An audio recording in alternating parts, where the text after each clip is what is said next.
어머께서 차를 주셨는데 이제 거기 안에 수면제가 들어있었어요. 수건으로 입을 막고 청테이프로 칭칭 감기 시작하셨습니다. 오토바이나 정도 묶을 정도의 어떤 굵은 진짜 쇠사슬이었는데 그거를 발에다가 채우시는 거예요. 제 얼굴을 주먹으로 마구 때리고 입을 틀어막고 외부와 연락할 수 없도록 핸드폰을 빼앗고 소지품마저 다 숨겨버렸습니다.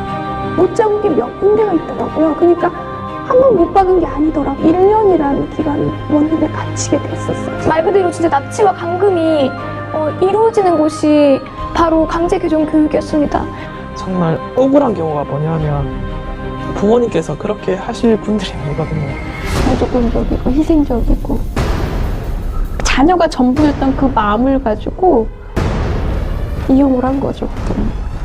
제가 그런 정신병이 있는 것처럼 이렇게 유도를 했고 도둑놈 그리고 거짓말쟁이 심지어는 무슨 큰 범죄자인 것처럼 이렇게 몰아갑니다. 저는 그 어린 나이에 마치 사회 불구자처럼 매장을 당하는 기분이 들었습니다.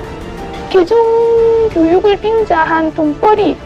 아니 사람들이 내가 불쌍해서 그렇게 하는 것이 아니라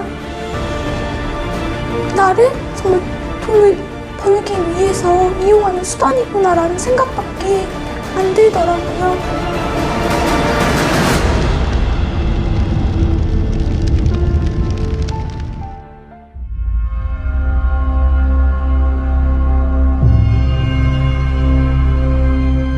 음식물에 수면제를 타셔서 저도 알지 못하게 먹고 잠이 들었는데 이제 어지러운 상태에서 눈을 뜨니까 이제 친척들이 저희 집에 와 있더라고요. 그래서 저는 이제 그곳에서 나가려고 시도를 하였지만 이미 몸은 제가 원하는 대로 이제 움직일 수 없었고 나가려고 했지만 이제 친척들과 부모님께서는 사주를 받아서 저에게 수갑을 채우시고 테이프로 입과 다리를 묶으셨고 이제 큰 여행용 가방에 저를 넣어서 이제 강제로 이동시키셨습니다.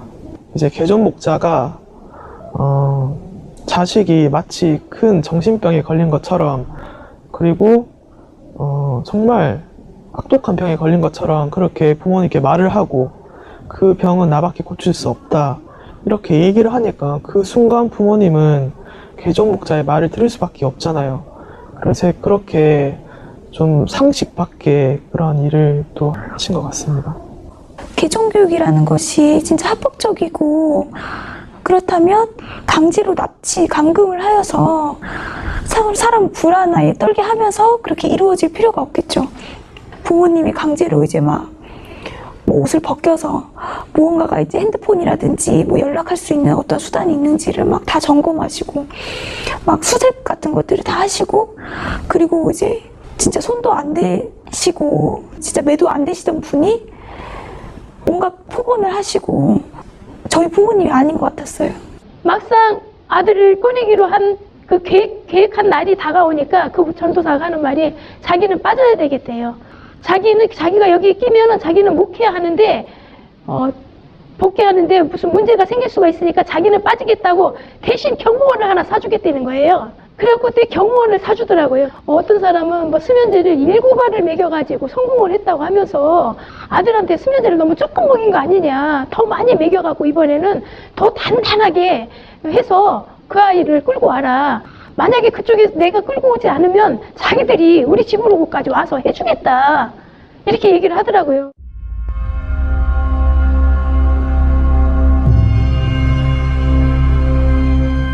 감금이에요, 감금. 왜냐면은 그 모텔에 있을 때도 방 하나에 4식구가 나란히 자요. 화장실 갈 때도 쫓아와요. 밖에서 이렇게 딴짓 안 하나 귀대고 있다가 나오면은 데려가요. 절대 개인 행동 못하게. 나이가 그때 제가 갈 때가 34살이었거든요. 35살. 성인 35살을 옆에서 이렇게 팔짱 끼고 다니고 핸드폰 뺏고 그리고 이제 화장실 갈 때도 쫓아다니고 일거수일투족을 감시를 받고 한다라는 건 상상도 할 수 없는 거. 이 대한민국에서. 그것도 가족이. 경찰이 와도요. 가족이라는 이름 때문에 전혀 손을 댈 수가 없게 만들어요. 그리고 원룸에 갇혀 있을 때 그 주변에 막 그런 상황들이 또 많이 일어나요. 그럼 살려주세요, 살려주세요, 나 도와주세요. 그런 자매들의 울부짖는 소리 들을 때는 안에서 어떤 것도 해줄 수 없고 바로 옆방에서도 막 그게 옥신각신한 소리가 들려요. 그럼 벌써 자세히 들어보면 우리와 그들과의 싸움으로 막 그럼 또 한 자매가 또 끌려왔네? 밖에서도 막 비명소리가 들리면 또 한 명이 또 끌려왔네? 막 그런 마음 아픔이 엄청 심해요. 근데 그 주변에 어쨌든 그 교회로 인해서 상권이 많이 도움을 받나 봐요. 그러니까 도와주질 않아요. 도와주세요 해도 그냥 또 어떤 일이 있대하고 그냥 일상적으로 지나치지 안 도와주더라고요. 그 사람들이 우리를 비방하는 말들이 참으로 이제 우습지 않습니까? 네, 성경을 통해서 이제 이것을 기준으로 본다면 참으로 이곳이 진짜 이제 명쾌하고 정말 율법 원칙에 맞게끔 이제 그런 답이 있는 곳인데 그런 것들을 이제 그 뭐 사사건건 이제 그런 말도 안 되는 것으로 이렇게 비방하는 것을 보면 상식이 있다면 이제 그것을 들어만 봐도 이제 뭐가 맞는지 아닌지 알 수가 있지 않습니까? 그쪽에는 말씀도 없고 진리도 없고 하나님 뜻대로 하지 않는다는 것이라는 것을 알게 됐어요. 개종교육하는 그 목사들이 그들은 진리가 없고 하나님 말씀이 없고 예수님 말씀이 없으니까 진리를 이렇게 성경으로 하자고 했을 때 그들이 답변을 못 해주니까 저한테 포천의 허브랜드 향을 가서 맡고라. 자신 있게 당당하게 말씀으로 해야 되는데 성경으로 안 되니까 어떻게 허브랜드 향을 맡고야 개종교육이 되겠어요. 빵의 영상들을 보았을 때 어느 것 하나 성경적인 것이 없었고 또 성경적인 반증을 통해서 무엇인가 말을 할 수 있는 부분들도 아니었습니다. 모두 다 인신공격에 대한 부분이었고 다 거짓으로 판명이 났던 PD수첩의 영상들이었습니다. 그 교육을 진행할 때는 1대1 교육인 것처럼 이렇게 테이블에 같이 앉게 되는데요. 실제로는 1대1이 아니라 거의 20대1이라고 보시면 됩니다. 제 옆으로는 가족들이 같이 앉아있고 그리고 뒤로는 적게는 5명, 많게는 10명이 넘게 이미 개종이 된 사람들이 앉아 있습니다. 내 자식이 이 정도밖에 안 되는구나 라는 그런 분위기로 몰아가면서 거기에서 그들이 주장하는 교리들은 가족들이 듣기에는 그들의 말을 믿게 되거든요. 근데 보면 계시록도 알지 못하면서 우리를 틀렸다고 자꾸 지적을 하고 그리고 그들이 하는 말은 성경에는 전혀 또 맞지도 않습니다. 대부분 하는 것은 무성한 자료들을 가지고 와서 총회장님에 대한 비방 그리고 우리들이 굉장히 뭔가 잘못된 것처럼 근거 없는 자료를 가지고 비방하는 말들이 대부분이 됩니다.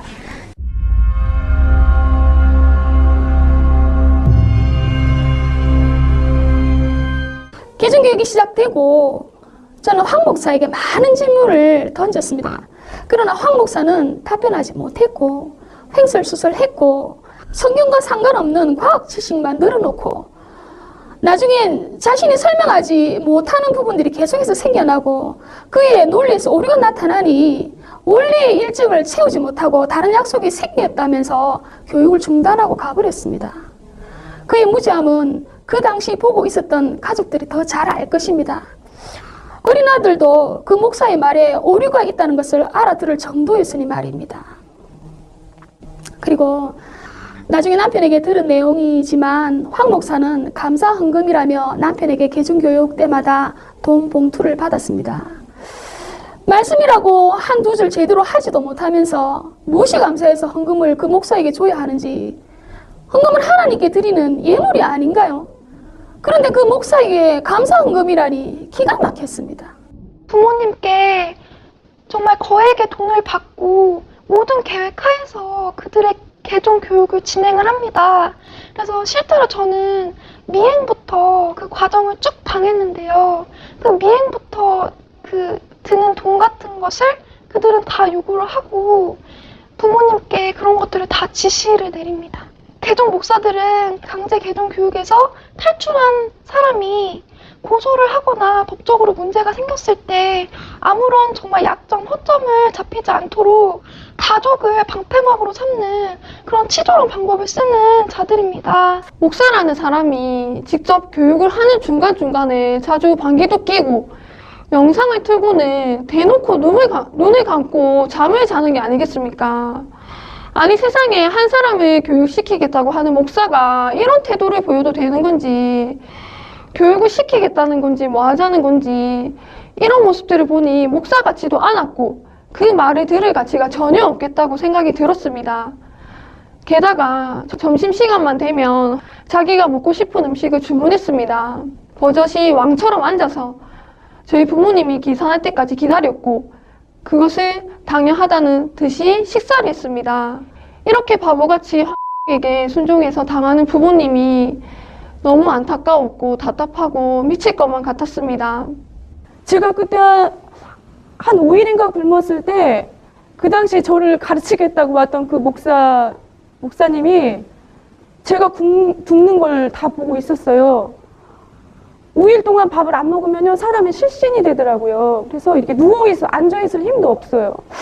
누워있는데 그 목사가 짜장면을 시키는 거예요, 제 앞에서. 그러더니 짜장면을 너무 맛있게 먹는 거예요. 저 모습을 정말 세상에 있는 모든 신앙하는 사람이 저 모습을 봐야 되는데 나 혼자 봐서 저걸 어떻게 하나, 제가 그 생각을 했어요. 그래서 지금도 대법원에 가면은 사건 조사한 그 한 사람 한 사람 다 불렀거든요. 정말 이 세상 사람들한테 그 조사했던 그 기록 하나하나, 그게 다 지금 은폐되어 있고 다 보관되어 있잖아요. 그걸 다 보여주고 싶어요. 거기 보면은 왜 굶겼는지 그 이유도 다 써 있어요. 너무 힘이 세니까 밥을 굶기면 힘이 없어서 우리가 시키는 대로 하겠구나. 그런 게 다 기록이 되어 있어요. 그걸 세상에 다 보여주고 싶어요.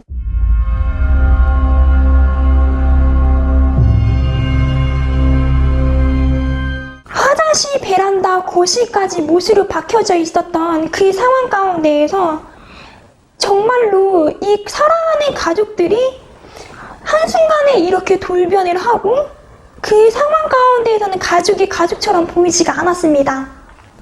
그래서 아침에 되었고 오늘은 어떻게 해서든지 내가 여기서 나가야겠다. 어떻게 해서든지 이 상황에서 내가 탈출해야겠다. 나가는 것이 살 길이라고 생각했기 때문에 눈을 뜨니까 아빠는 화장실에 계셨고 이제 엄마는 부엌에서 요리를 하고 계셨고 그리고 이모는 제 옆에서 계속 눈을 떴다 감았다 하시면서 저를 감시하고 있었습니다. 근데 그 후에 이모가 잠깐 이제 잠이 든 사이에 이때가 기회다 싶어서 현관문 쪽으로 갔더니 아니나 다를까 이제 끈으로 묶여져 있더라고요. 근데 너무나 감사하게도 진짜 하나님의 은혜로 너무나 감사하게도 이 끈이 너무나 잘 풀리는 끈이었더라고요. 끈을 풀고 문을 따고 이제 맨발로 슬리퍼를 들고 그 자리에서 그 현장에서 탈출하게 되었습니다.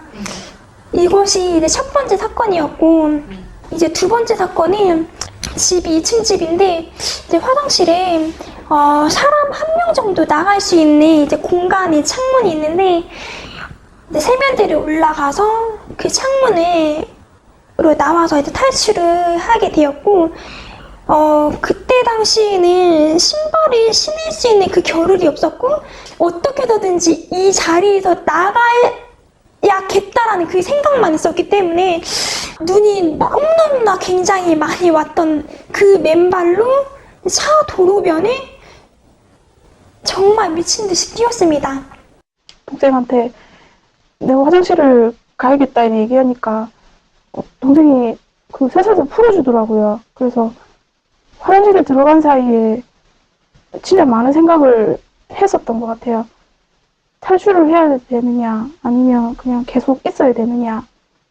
그래서 그 짧은 찰나에 생각을 했던 게 이 상황을 빨리 모면을 해야 되겠다 싶어서 그때 화장실 문을 열고 동생한테 옷을 좀 가져다 달라 이렇게 얘기를 해서 동생이 가지러 간 사이에 문을 열고 집을 탈출하게 되었습니다. 그래서 제가 달리기가 별로 안 빠르기 때문에 잡히게 되면 다시 쇠사슬을 차야 되는 그런 상황이 너무 싫었고 그렇기 때문에 어떻게든 제 입장에서는 필사적으로 도망을 가기 위해서 저희 집 아파트 앞동에 있는 그 집이었는데 어떤 아주머니가 문을 열고 집을 들어가시길래 저도 그냥 따라 들어가서 신발도 신지 못한 채로 살려달라고 이렇게 얘기를 했었습니다. 그래서 이 아주머니가 보고 너무 이상한 나머지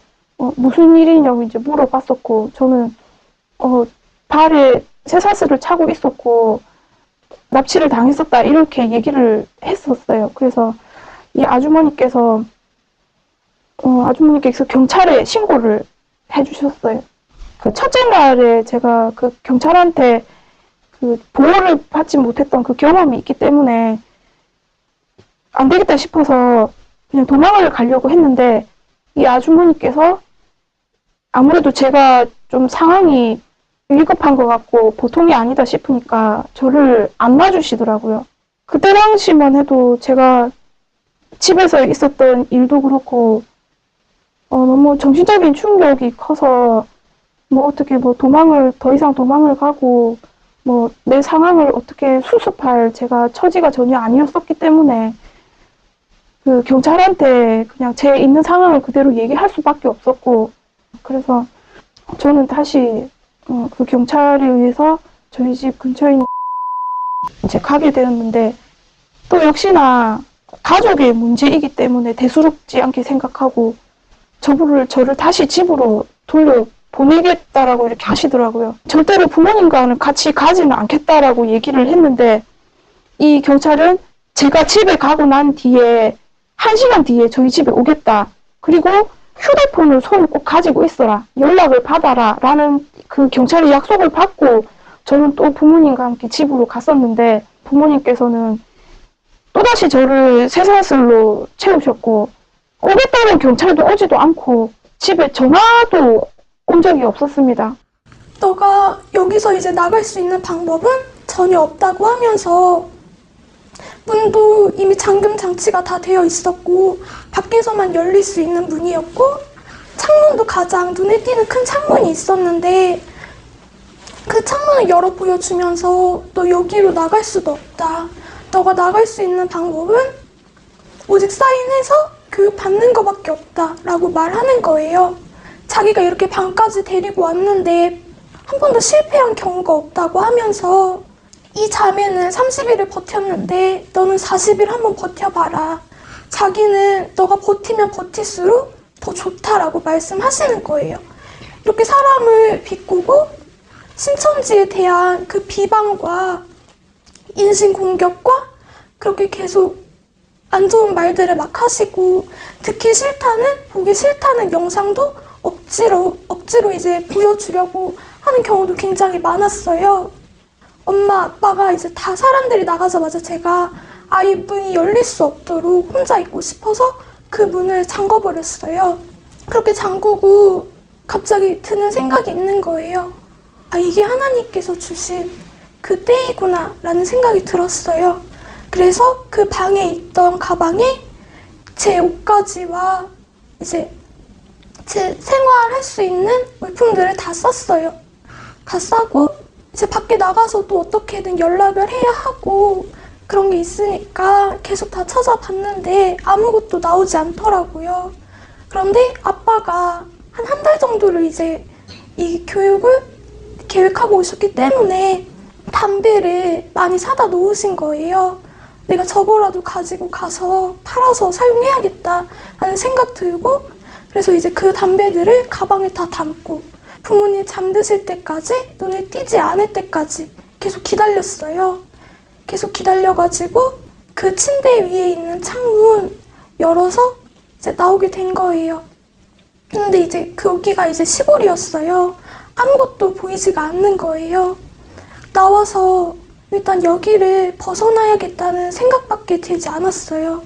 그래서 계속 타고 올라가면서, 굉장히 추운 날이었거든요. 겨울이었는데 보이는 편의점마다 다 들어가면서 이쪽으로 가면 어디가 나오냐라고 물어봤었어요.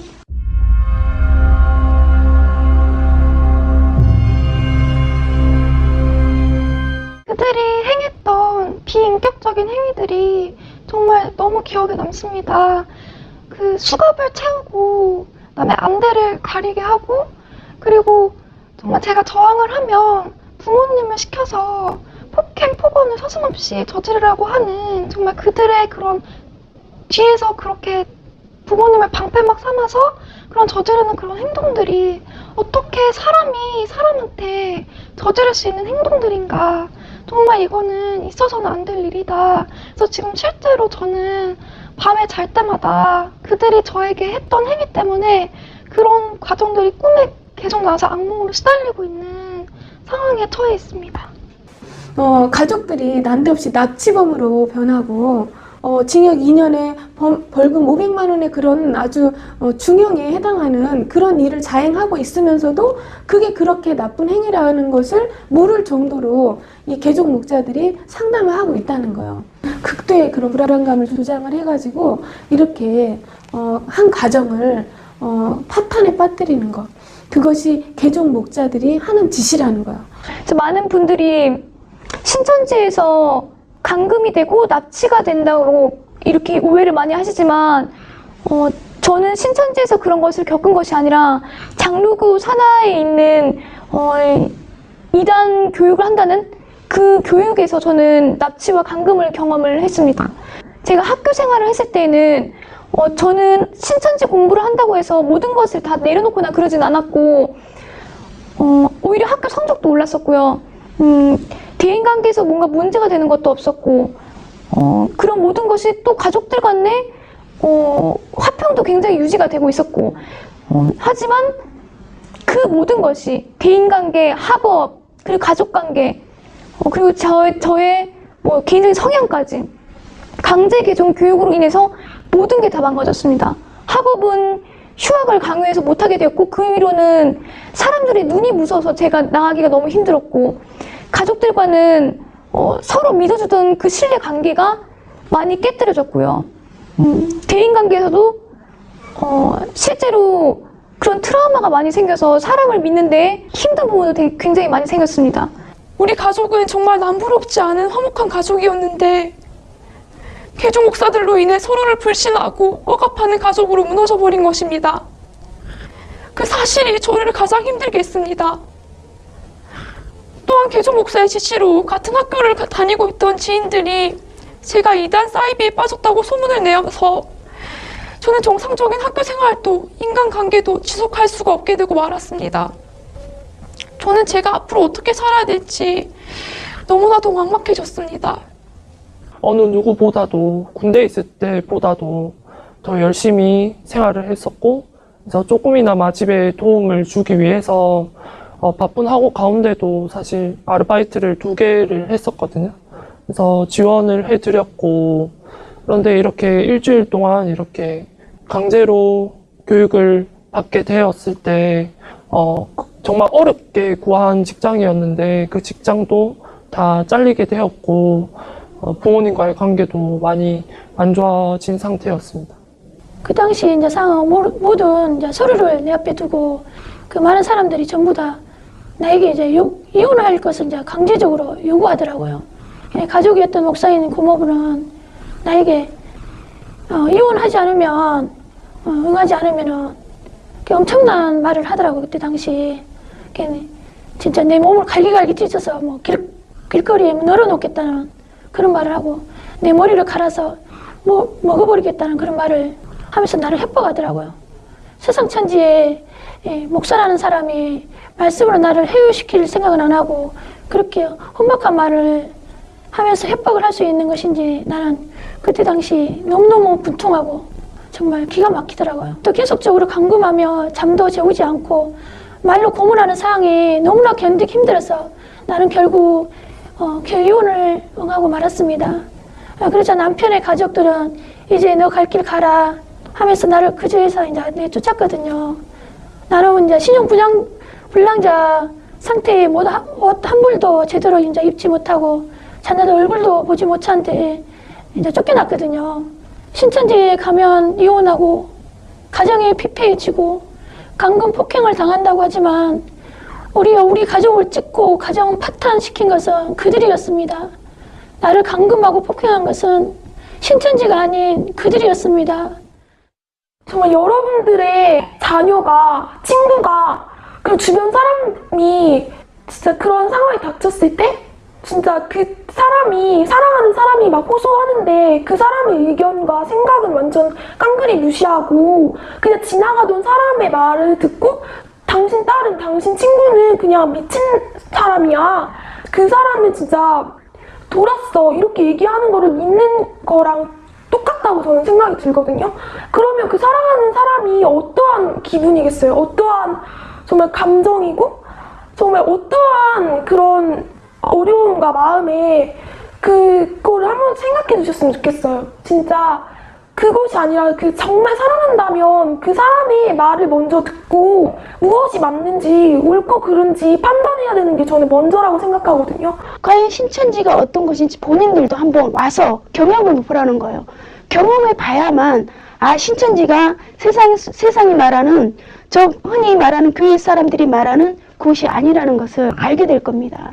그래 제가 아무리 아니라고 해도 그걸 믿지 못한다는 사람들은 있을 거예요. 왜냐면 보지 않고 이야기한 건 그거는 그 사람이 진실된 마음이 없잖아요. 저는 와봤고 제가 그것을 확인했으니까 당당하게 이야기할 수 있는 겁니다. 네, 우리나라는 종교의 자유가 있는 나라입니다. 그럼에도 불구하고 강제적으로 개종교육을 하는 것은 엄연히 불법이고 범죄 행위입니다. 이들이 범죄 행위를 버젓이 몇 년 동안 해오면서 수천 명에 다다르는 피해자가 있는데요. 그렇게 할 수 있었던 이유는 직접적으로 나서지 않고 가족을 이용해서 감금하고 폭행하게 했기 때문입니다. 결국은 가정 파괴범까지 된 것입니다. 이런 가운데 그들이 또 그들의 그 범죄 사실을 숨기려고 언론을 이용해서 신천지를 불법적인 단체인 것처럼 포장해서 언론 플레이를 하고 있습니다. 우리는 국민들 입장에서 그들의 거짓말에 속을 것이 아니라 이 모든 사실을 바로 아는 것이 그들의 범죄 행위가 또다시 이루어지지 않게 하는 힘이 될 것이라고 생각합니다. 개종교육을 갔다 와서 저한테는 정말 전과 후는 정말 180도로 달라졌어요. 아주 안 좋게. 완전 인권 유린이잖아요. 그래서 이런 일이 이 시대에 일어난다는 게 너무 기가 막혔어요. 제 인생에 있어서는 아직까지 지울 수 없는 지옥과 같은 세상 누구라도 나와 같이 이런 일을 당한다면 얼마나 억울하고 고통스럽지 않겠네. 정말 이 대한민국 안에서 어떻게 이런 일이 있을 수 있을까.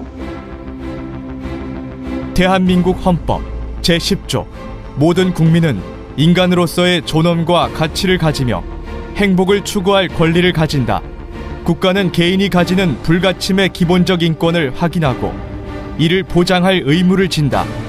제37조 제1항 국민의 자유와 권리는 헌법에 열거되지 아니한 이유로 경시되지 아니한다. 제12조 제1항 모든 국민은 신체의 자유를 가진다.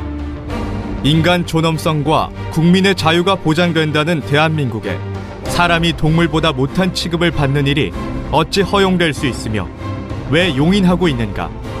반인륜적, 부도덕적인 행위를 저질러 놓고 오히려 신천지의 죄를 뒤집어 씌우는 것이 어찌 사람의 도리라 할 수 있겠는가? 누가 이들의 상처와 억울함을 보상할 수 있는가? 강제 개종교육은 엄연히 대한민국 헌법을 정면 위반한 행위이며 반드시 근절되어야 한다.